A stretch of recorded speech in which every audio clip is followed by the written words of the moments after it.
In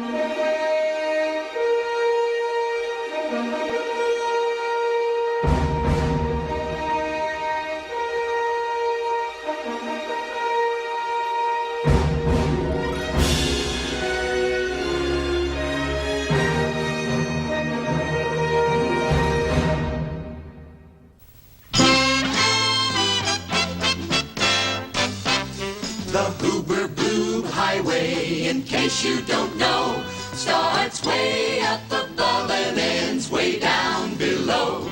It starts far beyond where the astronauts go, and far, far beyond where the Groo-Grusters grow. The Hoober-Bloob Highway gets steeper than steep, where the mini-moons sleep and the blue bleepers bleep. Then far, far above, if you see what I mean, far above the beneath and betwixt the between, that's where Hoober-Bloob works at the job that he's got. I'm really not sure if he likes it or not.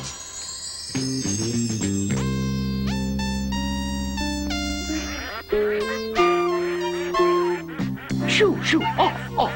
Away with you. Kindly shove off. You're about to use the runway. Go on. Vamoose.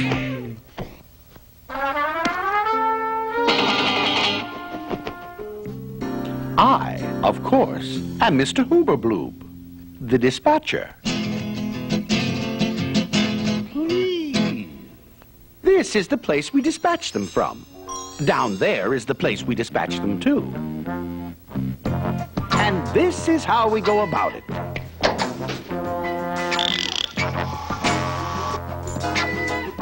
Adjust the manipulator.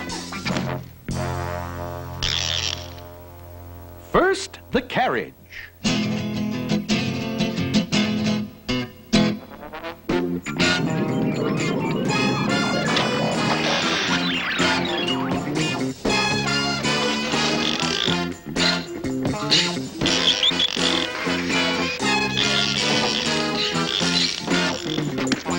Then the occupant.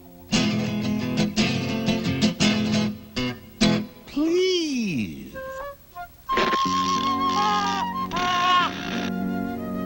I hope you're quite comfortable. Now, we don't send them down unprepared like we used to. In these modern days, we brief them scientifically. The big telescope, please. The big telescope, please.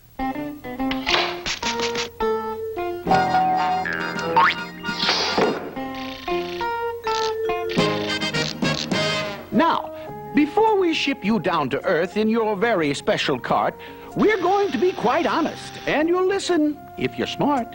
I hope you can see clearly. A hole, please.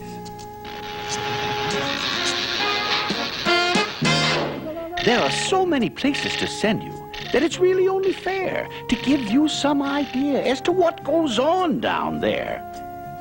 And wherever you go, I want you to know that you're going to find some problems. For example,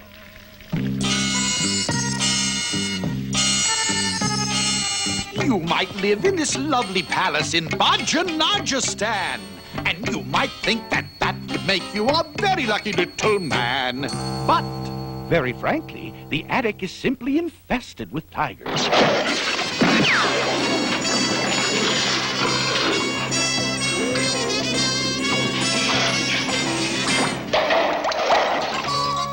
On the other hand, though, you could very, very possibly go to a most attractive smallish town called North Ninza-Skrinzabo. Here the snow is crisp and clear. There are no tigers here to fear. But I'm sorry to inform you that you'd have to learn how to milk a walrus.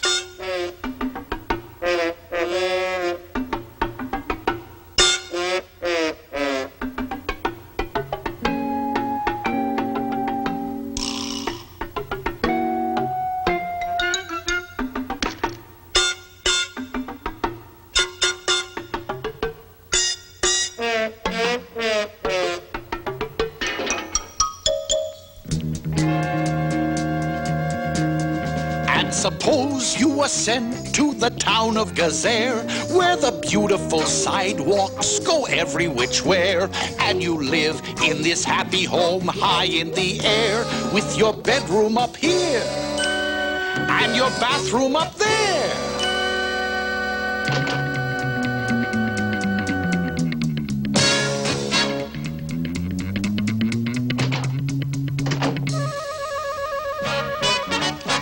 And that's the way it is, bub. You're apt to get stuck.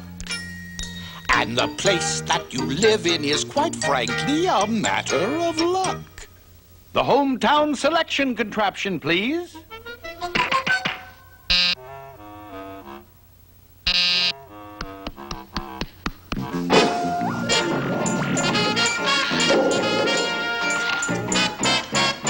Wherever the flooble-dooble stops, that's the place you'll go to.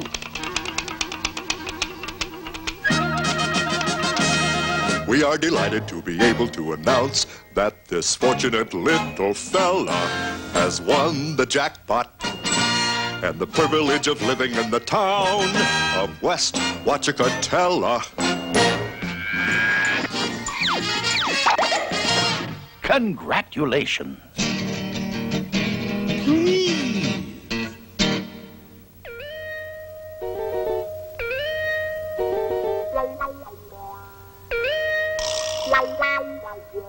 As I said, congratulations. This is the future viewing contraption.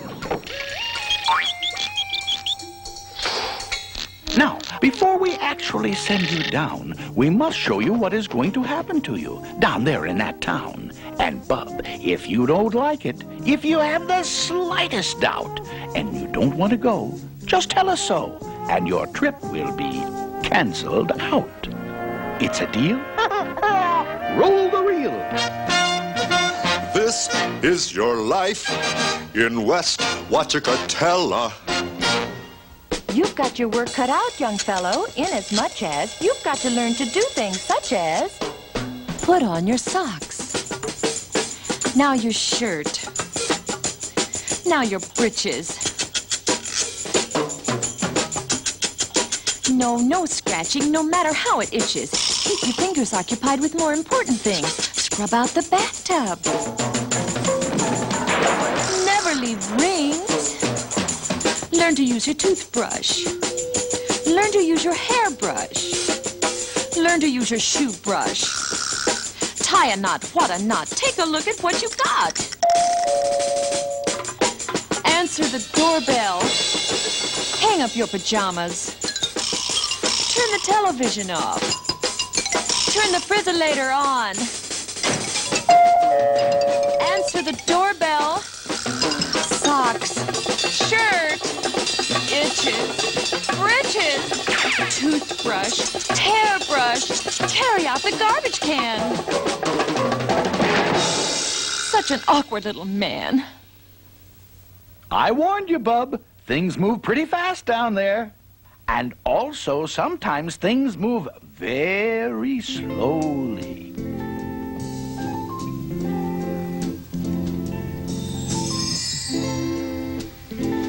And you'll be there among the daisies, beneath a beneficent bright blue sky. And you'll lie there so lazy, happy, hazy, doing nothing but watching the snails race by.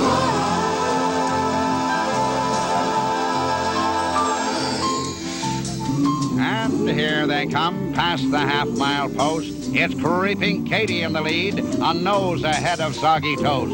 And way back along the rail, what's the name of that there snail? Why, it's Leaping Luella, showing unexpected strength. It's Leaping Luella by 10 long lengths.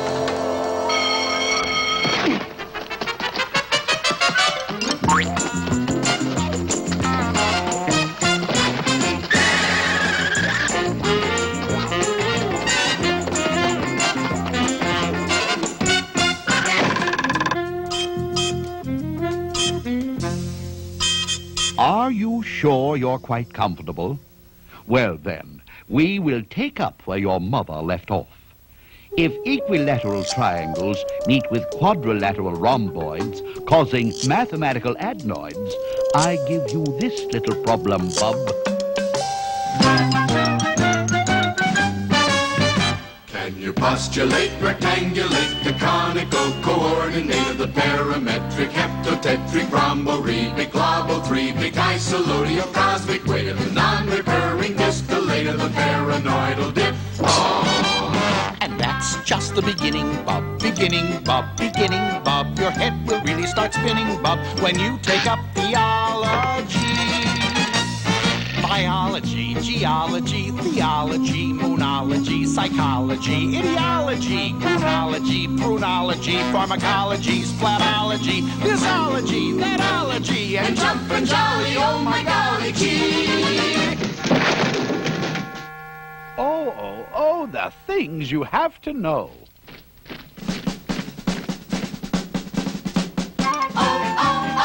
The things you gotta know.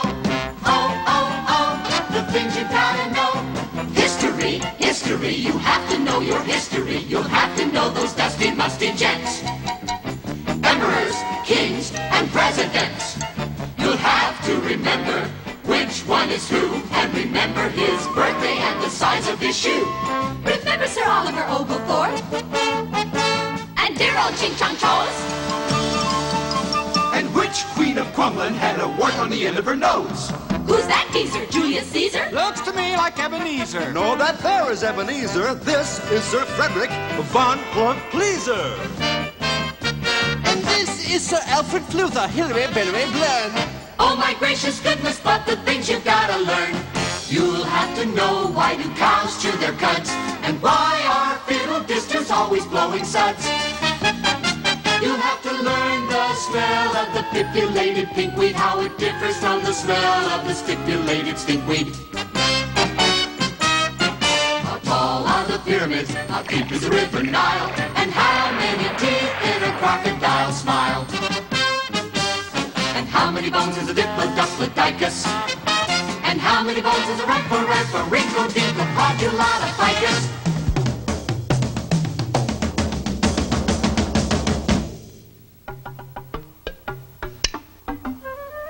Will he want to go down there? How do you bet? Have you come to any decision as yet?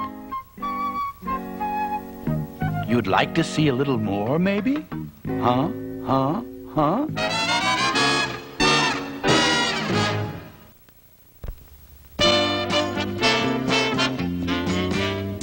I know the way you feel, bub. But cheer up, we made a deal, bub. You don't have to be a human, not at all, not at all. I agree with you, Bub. It's a rough decision to make. Maybe you don't want to go down to Earth as a child. You have innumerable choices. There are unlimited possibilities. Just tell me what you wish you were, bub. Tell me the shape that you prefer, bub. It's no trouble to make you what you want. No trouble, bub, at all. Something like him. Or her. Or those. Or them. Or a tizzle-top tufted salubrian snipe. You can be one of them if you care for that type. However, on the other hand, though, here's the way you conceivably might like to go. This is our latest two-tone model of the always popular six-footed bottle. Still, on the other hand, though, there's the hammika, schlippika, schloppika, schlo. On the other hand, though, if you think that's too slow, there are more ways to go. You can be anything, bub, don't you know? But on the other hand, other hand, still another and another and another hand, still another and another and another hand, on the other and the other and another hand, on the other hand, other hand, on the other hand, though. Tough, isn't it? Making up your mind. You still considering maybe going to Earth as a human? Then let's take another look at what would happen if you went there. It won't be all bad. Some nice things happen down there. It's fun to be a human when the sun is shining bright. It's fun to be a human when the fish begin to bite. It's fun to be a human when you're zipping and you're zooming. And slurping also makes it fun. Fun to be a human.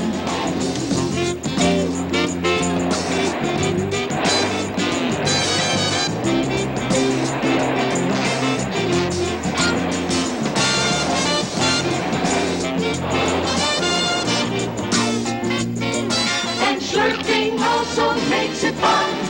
Fun to be a human. I regret to have to inform you that human beings are apt to get sick. It's good to be a human when the trees are getting green. It's fun to be a breathing when the air is fresh and clean.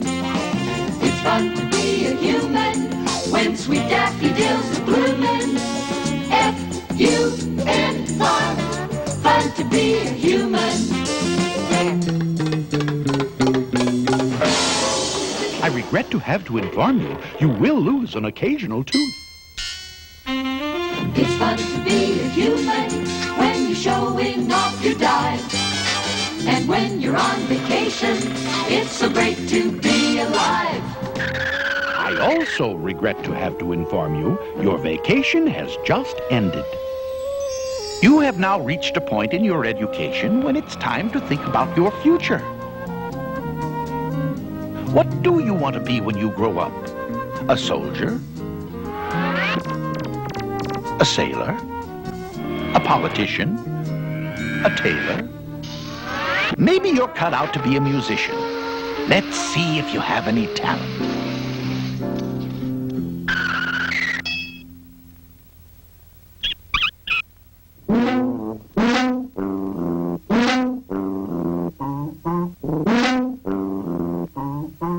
Maybe you ought to try the piano.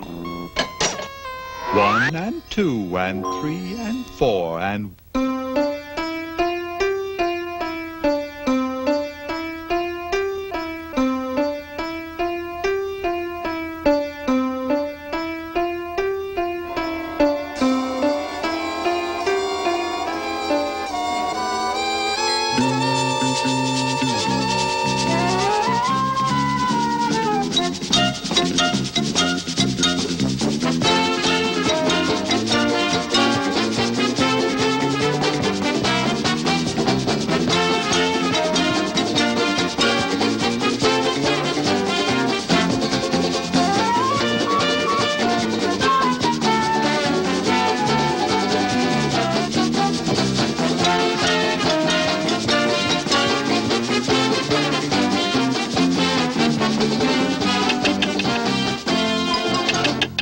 Good heavens, you're impossible. Let's see if he has any mechanical ability.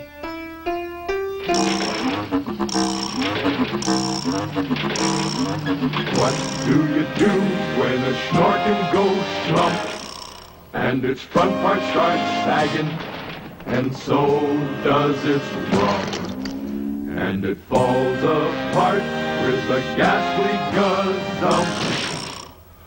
What do you do when the snorkin' goes slump? It's really quite simple to put it together.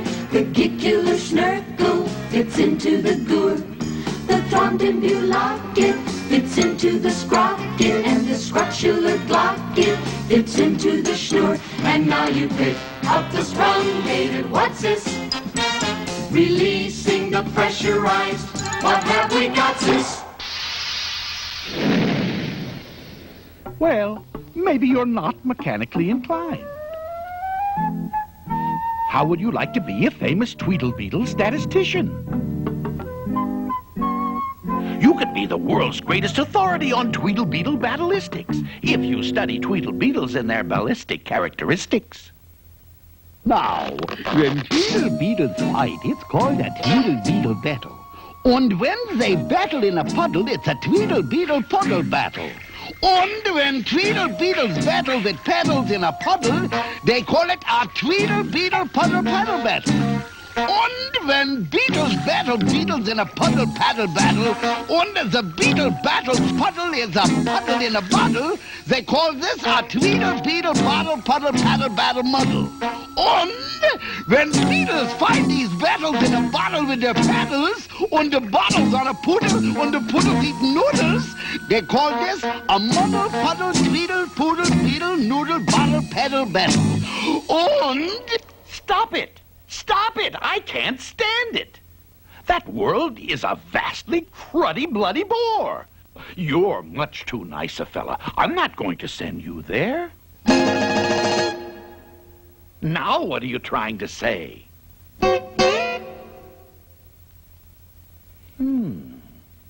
I guess you're right. I sort of broke a rule. I am supposed to be neutral. My apologies, Bub.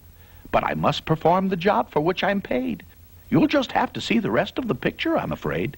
Oh dear, oh dear, oh dear, oh dear. We've got a pretty hopeless case here. Maybe it would help if we ask him a few very simple questions. A few simple questions, just check them as they go. All you have to do, young man, is answer yes or no. Do you believe in hydroponics? Answer yes or no. Are you any good at microgonics? Answer yes or no. Are you religious? Do you ever stumble? Do you have bad dreams? Does your belly ever rumble? If you hope to win, keep up your chin and answer yes or no. Has your old man paid his income tax? Oh, you are so slow. Would you marry a quiffer-quacks? Answer yes or no. Do your feet get sore? Does your uncle snore? How do you feel about going to war? If you want to succeed, Speed up your speed and answer yes or no. Are you, will you, won't you answer yes or no? Will you, won't you, do you, don't you answer yes or no? Are you, will you, won't you answer yes or no? Will you, won't you, do you, don't you answer yes or no? and millions more questions you'll have to try to answer in the biggest question mark factory in the universe. Well, that's the situation downstairs on the earth. And it's time for you to vote, Bub. Do you or don't you want to go there? Answer yes or no. Come on, cooperate. You're holding up the entire production line. Do you or don't you? Do you or don't you want to go there? He votes in the affirmative. Look out below! Here comes a good one! Good luck, Bub, to you, Bub, as you skittle down the skyway. You're heading for the earth, Bub, on the Hooper Blue.